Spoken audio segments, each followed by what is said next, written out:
Welcome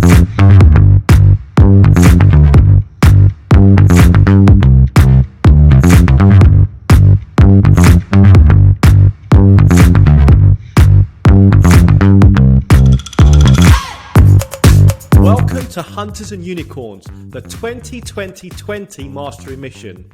20 topics, 20 guests for 20 minutes. We're here to unlock the tribal wisdom from the legends of tech sales to help you get one step closer to mastery. I'm Simon Koutis and I'm joined by my co-host Ollie Kune. Welcome to the show, everyone. Absolutely pumped for this one. Absolutely, because today we've got a special guest, Kirk Giddens. Kirk, welcome to the show. Hey, everybody. How you doing? In the way of an introduction, Kirk, you are currently VP of Corporate Sales North America at TripActions, which is obviously a playbook company led by the very, very legendary Carlos de la Torre, a good friend of the series. But I suppose in the way of a kind of a background, you're relatively new to the playbook community, only 2 years. So you actually joined TripActions as employee number 20, having previously been kind of part of some very, very exciting IPOs at Zendesk and Origami Logic. But what's interesting is that you actually were part of TripActions before Carlos, and you've really seen the impact of that. Yeah, definitely. Carlos is the third CRO I've worked underneath, but he's, I think people know this about him. He makes a massive impact on everyone he works with and connects with. Before Carlos, I was going a lot off of just like my own instincts, looking at like the reps around me and the managers around me who I respected, and I thought they were doing a really good job, and like a ton of hard work. And that's kind of how I got by. And then, Carlos came in about 2 years ago, introduced a legitimate playbook that, not only simplifies how you should think about your job, both as a rep or as a leader, but also how you can scale it. And so, I'm relatively new, about 2 years in, and I've been in, tech sales for just over a decade. Well, it was Carlos that made the recommendation to get you on the show. So we're really looking forward to learning from you. So you've got 20 minutes. Can you introduce your topic for us today? Yes, today we're going to talk about the coveted, arguably the most disliked, but definitely the most difficult part of sales, which is prospecting. What a subject. So you mentioned there, arguably one of the most difficult and probably the most shied away from part of sales. Why do you think that is, Kirk? Why do I think it's difficult? I'll actually start with like a story. I was kind of like scorned, like growing up. My parents, whenever they would get a call to the house from like, a cold caller, like asking to sell something. My parents were the types of parents that would provide a really rude response and hang up on the person. Somehow I got into the business of actually like cold calling and emailing and things like that. But it's just one of those things that, it's super difficult. People can like ruin your day when you reach out to them out of the blue. And it's really hard to get someone to see your vision over a short period of time and be willing to spend some time with you, to start to look at your product and potentially move forward. Incredible. And when done well, what is the impact that this can have on a salesperson? Yeah, I think there's like a ton of great things that come out of it. Number one, I would say is like when you have more pipe, you gain a bunch of confidence. And there's a couple ways you gain confidence. Number one, you gain confidence in your deals. So you are less likely to get desperate and discount or do some like dirty tricks where you're reaching out to people you shouldn't and like the deal explodes in your face. The other confidence you get is like if you're able to prospect really well, and by the way, we call it PG, pipeline generation. So I might refer to it as PG a couple times. Like when you're PG in a ton and you have a lot of pipe, and you start to see those deals get closed, you start to build a confidence in yourself that you realize that you choose your own destiny, and you realize that you are the only person that is holding you back from being super successful and making a ton of money. That's something like it takes a little bit of time to see from start to finish, but it's one of those feelings that once you internalize it, it gives you a whole different perspective on the role of sales, and also just reduces your anxiety. Because like I think most people would argue sales is one of those roles where it can go up and down. Um, and this helps you, stay a little bit more even. I totally agree, and I think you mentioned right at the beginning it's one of the hardest parts of the process. In theory, it sounds like the easiest part, but why do you draw and why do you make that statement? Yeah, the hard part is probably the discipline, right? Like doing it consistently. I think that is probably the hardest part for every sales rep out there, because it's super easy for you to get distracted with the current ops you have in play and to take your mind away from always filling the top of the funnel. That, and like I would say that is that's the hardest part. I think the other hard part is like there are times, you know, with PG, like you want to take it seriously, but not too seriously. And there will be times where someone can like on the other end of the phone can really ruin your day. Or maybe it's even just like an email response and it was so rude that like it can ruin your day. And like or ruin a few hours, you need to take a walk around the block. Like those things like really happen. So I think that also makes it hard. Like there's like an Yeah. emotional side to it where if you're human, you'll probably feel it. Like, and actually, if you're not feeling that, you're probably not doing enough PG. Do you think it's because it's just human nature in not being able to deal with rejection well? Uh, I think initially, yeah. I think like, as you start in sales, like that is part of it. Like you're going to start to get your first rejections and it's going to be painful and someone might be really rude, like a jerk about it. Um, but I think ultimately, it can be frustrating for you too. Like oftentimes you put in a ton of effort into tiering your accounts, into identifying the right account, into identifying this prospect, and you do a ton of research and you have a legitimate reason to reach out to them and you think that it's a great fit and you get shut down. And like, it's a lot of work for zero reward. That's a painful thing to go through. Yeah, that really resonates, and I'm sure that all of our listeners and our viewers, they've obviously experienced that. When you're almost desperate, I could bring so much value.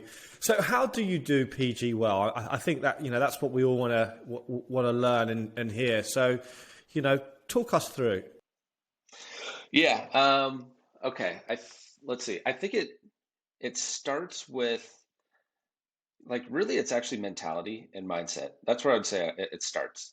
So it starts with getting yourself in the right headspace where um, you know that this is going to be really hard. You know that there's going to be rejection, and you're going to be okay with it. And you also know that it's going to require a lot of time and a lot of effort, and and it might lead to rejection. So I think getting yourself in the right mentality of um, just knowing what you're in for so that you're not disappointed. Just kind of like it'll help out.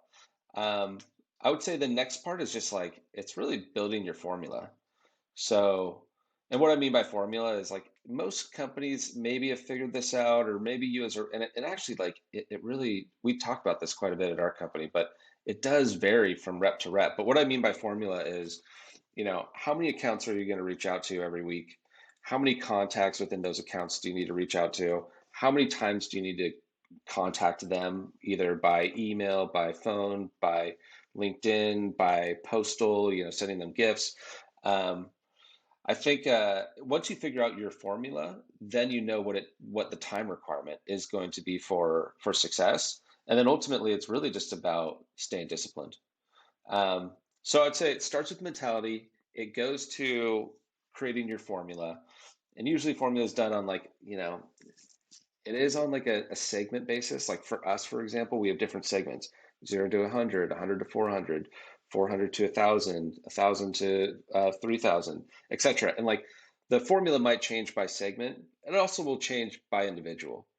Um, so that's part of it. And then I think kind of like there's a couple more pieces. One is just doing your research. So when you're reaching out, reach out with a purpose. I think there's kind of like there's really two approaches out there. There's the like, do I want to stay hyper customized and spend a ton of time doing research, but then potentially send this great email and get in touch with someone and I get shot down? Or do I want to do like this blast approach and just ask for referrals and call people, but not really have a great reason? Um, Usually I like to lean towards the first and then maybe a little bit of the latter. Um, but ultimately, yeah, you need to identify like your approach. I suppose with that, Kirk, obviously there's lots of things that you can do. It's not just a matter of just getting on the phone and doing it on the fly. You do a lot of research around that, and is part of PG also having the confidence of being researched. So tell us a little bit about that, because I know that's quite an important part of what you do, right? Yeah, so we do something called like the 3 by 3, which is basically like a way for us to, like, when you're thinking about it as a sales rep, it's like I want to know three things about the account, and I want to know three things about the prospect. And if I have those, it's actually six things, right? But 3 by 3, if you have those, that'll actually give you enough ammo to have a great conversation with whoever you're talking to. So like that's what we focus on. And like the way that you want to do your research, I think there's the obvious signs, right? Like there's like go to the website, go to their LinkedIn. There's the not so obvious, I think, which is like, looking at like their job descriptions, because that'll tell you quite a bit. It'll let you know what, the individuals are doing. It'll also let you know about like their potential growth and even give you insight into what like their initiatives are as a company. And then I think like it depends on what stage you're in as a company, but if you get more mature, which we are now at TripActions, you can leverage a ton of reports. So we use something called this is the name we call it right now. It's called the PG Juice. And the PG Juice is basically a list of like really helpful reports.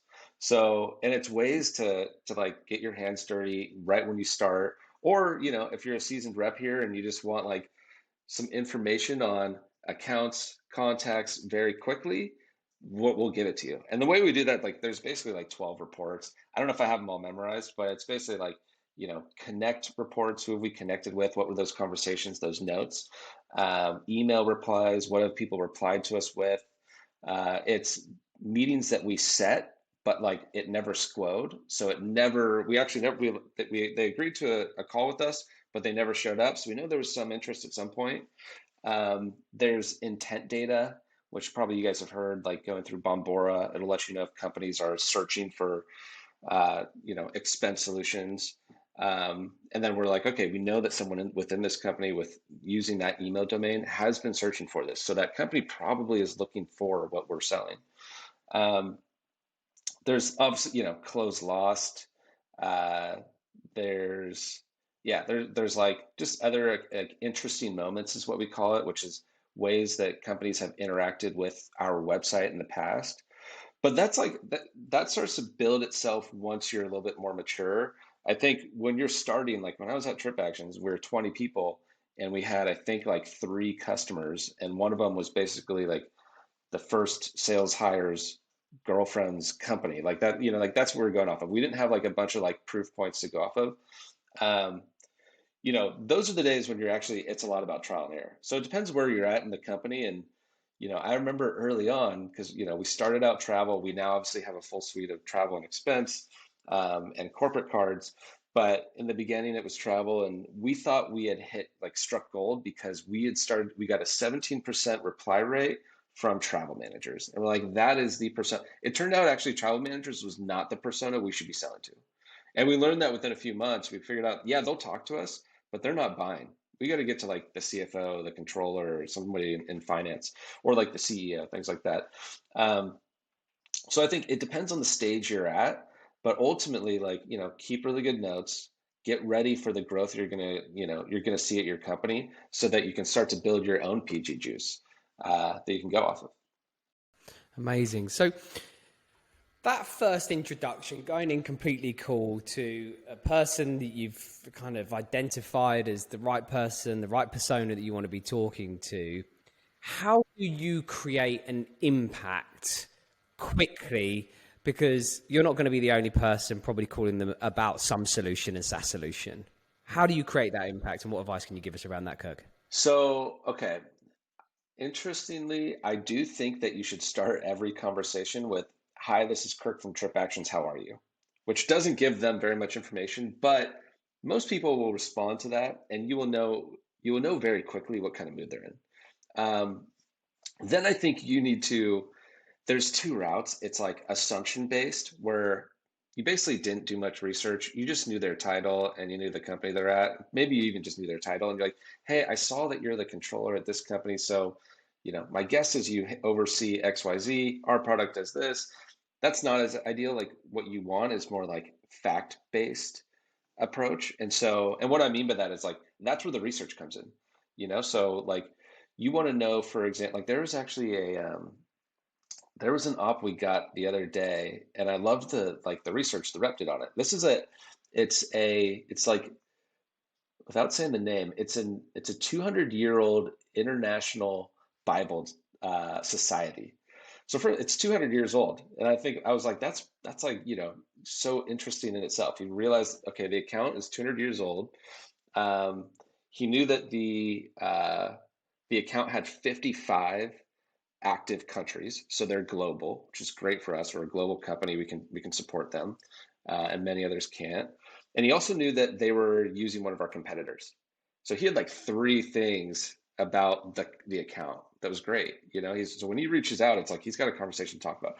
The other thing is he knew the person. So like the person had been at the company for 2 years.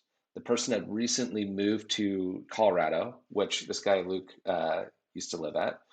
Um, and and then he also knew that the guy was on his LinkedIn profile. It said exactly what he did. It said that he handles expense and reconciliation.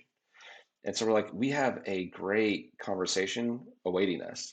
Like, even if he's like, "Hey, I'm super busy," we'll probably be able to drop some of that information to gather more information and potentially talk to him later or talk to someone else within the company. Yeah, so I know that obviously one of the most difficult parts is the objection handling part. So, what are your thoughts? What can you tell us about that? Yeah. Yeah, it's like, I mean, okay, so number one, yeah, it's the mindset, because some of the objections will be like it'll really ruin your day, right? So just be ready for that. The other thing is, there is no such thing as a no. It's like, and I think everybody who's prospecting out there, like, they know that. Like, there's no such thing as a no. It's really like a not now, or I'm not the right person. I think what you want to do is try to take away three things. The three things for me that, or at least for like our company, we're usually going for is like, what are you currently using? Um, we want to know what your company initiatives are, because there might be something going on at the company that we can tie our solution to. Um, and then the third thing would really be like, when can I talk to you if it's not a good time now? Or if you're not the right person, who should I talk to? And if you can get those three things, you just got like three pieces of information for you to go call someone else, or a great reason to reach out to them in the future. So I think, it's turning with the objections, like, you're going to get the not interested, not interested. Um, it's understanding why, and then it's trying to collect some information. Oftentimes, the why is a way for you to handle the objection. Like, "No, no, we're not interested because we already have something in place." "Oh, great. What are you guys using?" "Oh, that's interesting because we actually do it quite differently, and it's blah, blah, blah," So I think, yeah, it's handling the objections, but trying to gather some information. Oftentimes, you can turn a no into a yes, or at least a no into more information. Yeah, I suppose I hear it a lot. Embrace the grind. That you obviously, but at the same time, obviously we are human, and you talk about that a lot, don't you? To be true to yourself, and just tell us a little bit more about that. the moment you're reading off a script is the moment you've lost before you even like stepped in the ring. You've just lost because I get those calls, and everyone listening has probably gotten a call before where it's basically like somebody just entirely reading the perfect pitch, but off of a script, and it's not human. It doesn't connect or engage with anybody. So I think even oftentimes, and this will happen. This will happen when you're doing enough prospecting. Is like you're prospecting for hours, and you might like your mind might wander, and then someone picks up the phone and you weren't really ready. Like like maybe you had your things to go, but you still had your notes somewhere else, and like it kind of catches you off guard because your mind went. That's okay. Like you can play it out. Be yourself. You can stumble over your words a little bit. You can let them know what happened. Like, be human. It's not gonna it actually, I think, will be more appreciated, and it'll lead to a better conversation than like, okay, let me go to my script. The script is you've lost the battle if you're just going straight from the script. Do you spend time, and do you advise time reflecting again after the call? So how could I handle that better? Is there a process that you do with your reps that really helps? We do. So first off, we're in the office, so we're on the floor, so you can like hear others and like get their feedback and see how things are going and celebrate the wins, celebrate the losses together. And then that's kind of exactly what we do. We do something called like PG Tuesday. So on Tuesdays, we just prospect. We don't talk to the customers. We just prospect all day. And on that day, like at the end of the day, we'll talk through like the successes, and we'll talk through the failures. And usually we'll start with the failures, and we're like, all right, who got destroyed the worst today? Let's hear it. And a couple people speak up, and it's because like, look, that has to be fun. Like this has to be something that we're going to be doing this all the time, right? Like I said, like, yeah, you want to take it seriously, but not too seriously. And so like we'll celebrate those failures, or someone getting denied, rejected. And then we'll figure out like what we could have done better. And then also talk about the successes. You learn from both. Yeah, I think it's really. I think you've given us some really great insight and some really good things to really start to think about. But if we were to kind of summarize for our listeners and our viewers, what would you suggest they try? If there were some key try these, what would they be? I would do three things. I think I would try the 3x3. Know three things about the account, which you can do for multiple contacts, right? You just need to know three things about the account, and then know three things about the prospect you're calling into. That will lead to a really great conversation. I would also take three away. So when you get that no, or not interested, or wrong person, or what have you, try to get three pieces of information, and leverage that towards future calls. So like pretty simple, 3x3, and then take three. And then I guess the last piece is like start to build your PG juice. That like this set of reports has been like magical for our company. And it's great for like new reps that join. Like they have got a list of great reasons to reach out to accounts quickly. And I think so, kind of goes back to like depending on where you guys are as a company. Are you like a smaller 20-person startup, or are you guys thousands of people? Like it really depends like what will be available to you, but start to build that, because it'll make you more efficient with your time, as you move on.